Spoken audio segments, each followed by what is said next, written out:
En tan solo los últimos 4 años, el precio de los huevos pasó de $1,50 en junio de 2020 a más de 3,65 hoy, un aumento del 140%. El petróleo pasó de unos 37 a más de $57, un aumento del 100%. Y los precios de las viviendas subieron de $320,000 a $420,000, un aumento del 30%.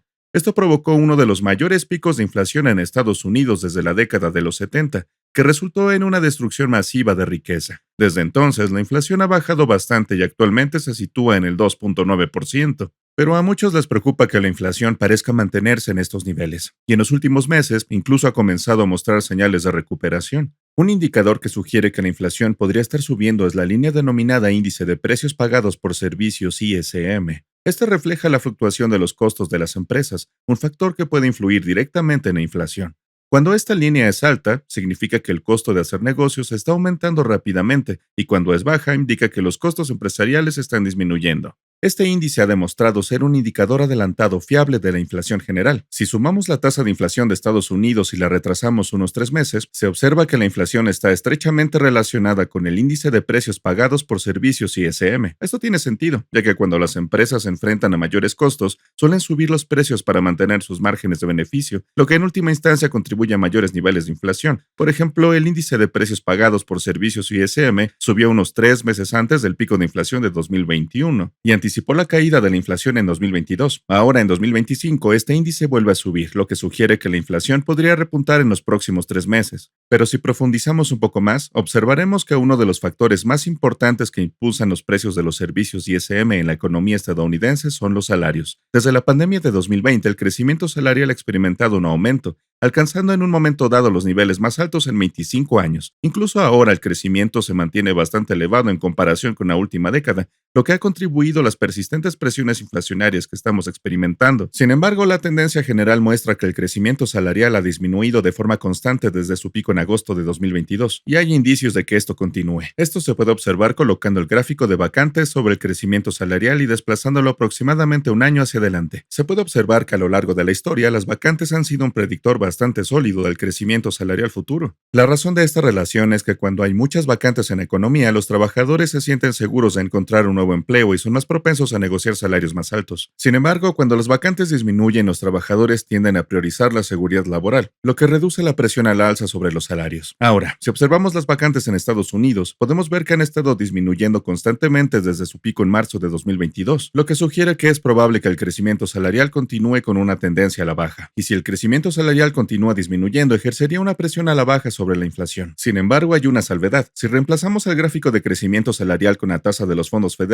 podemos ver que la Fed comenzó a subir las tasas de interés en marzo de 2022. Ahí el mercado laboral comenzó a enfriarse, ya que cuando la Fed sube las tasas, las empresas enfrentan mayores costos de endeudamiento, lo que ralentiza la actividad económica. En 2021, las empresas podían fácilmente obtener préstamos a tasas de interés cercanas al 0% para expandir sus operaciones y contratar nuevos empleados. Pero para 2022, esas oportunidades se agotaron, ya que las tasas más altas hicieron que los préstamos fueran mucho menos accesibles y mucho más costosos. El riesgo actual es que si la Fed recortara las tasas de interés demasiado rápido ahora, existe la posibilidad de que las empresas aumenten la contratación de nuevo, lo que generaría una mayor disponibilidad de empleo y una mayor demanda salarial, justo lo contrario de lo que se necesita para reducir la inflación. Sin embargo, la Fed probablemente comprende estos riesgos y ha cambiado recientemente su perspectiva sobre las tasas de interés. Verán, en septiembre del 2024, la Fed proyectaba 6 recortes de tasas para 2025, pero en la última reunión, Powell afirmó que la Fed ahora solo espera un recorte de tasas en 2025. Este es un cambio importante por parte de la Reserva Federal, probablemente causado por la creciente preocupación por la inflación. Por lo tanto, incluso si la Fed mantuviera las tasas estables en niveles elevados, podría ayudar a contener la creación de empleos, tal como lo hizo de mayo a agosto de 2008, cuando la Fed mantuvo las tasas estables. Sin embargo, las vacantes continuaron disminuyendo. Este escenario es posible hoy en día, lo que debería seguir presionando a la baja el crecimiento salarial y provocar una disminución de la inflación. Esta presión a la baja sobre la inflación se puede observar a través de la llamada inflación supersubyacente, que se centra en las variaciones de precios y servicios, excluyendo los componentes más volátiles como la energía, los alimentos y la vivienda. Esta métrica es particularmente útil porque destaca los componentes más estables e impulsados por el trabajo de la economía. A menudo se obtiene una visión más clara de las presiones inflacionarias subyacentes al limitar su alcance. La inflación supersubyacente ayuda a la Reserva Federal a evaluar el crecimiento salarial y la inflación impulsada por la demanda con mayor eficacia al definir la política monetaria. Así es como se ve el gráfico de la inflación supersubyacente. A principios del 2024, la inflación mostró un aumento del 5%, una cifra muy alta en comparación con la década anterior. Esto mostró una inflación persistente, lo que sugiere que la inflación era particularmente persistente en ese momento. Desde entonces, la inflación supersubyacente se ha enfriado, cayendo a un 2%. Por lo tanto, por ahora no nos indica realmente que estemos viendo una ola de inflación sostenida, pero el panorama sigue siendo incierto. Si bien la inflación se ha estado enfriando durante los últimos 2 años, no hay garantía de que esta tendencia continúe. Y una de las principales razones podría ser los aranceles de Donald Trump. Los aranceles pueden impulsar la inflación al elevar el costo de los bienes importados. Cuando esto sucede, las empresas suelen trasladar al menos parte del aumento de costos a los consumidores mediante aumentos de precios. En otras palabras, causan inflación. Existe cierto debate sobre la conexión entre los aranceles y la inflación. Algunos economistas argumentan que los aranceles solo causan aumentos puntuales de precios, pero no una inflación sostenida en el tiempo, y la inflación se mantiene estable durante la oleada de aranceles durante el primer mandato de Trump. Trump acaba de duplicar los aranceles a las importaciones chinas al 20%. Además, ha prometido y retrasado repetidamente la imposición de aranceles del 25% a las importaciones mexicanas y canadienses, que podrían entrar en vigor en un futuro próximo. Esta incertidumbre ya se refleja en las expectativas de inflación. Una métrica clave, las expectativas de inflación a un año, rastrea lo que la gente común cree que harán los precios durante el próximo año. Los últimos datos mostraron un salto del 3.3% al 4.3%, uno de los mayores picos de la última década,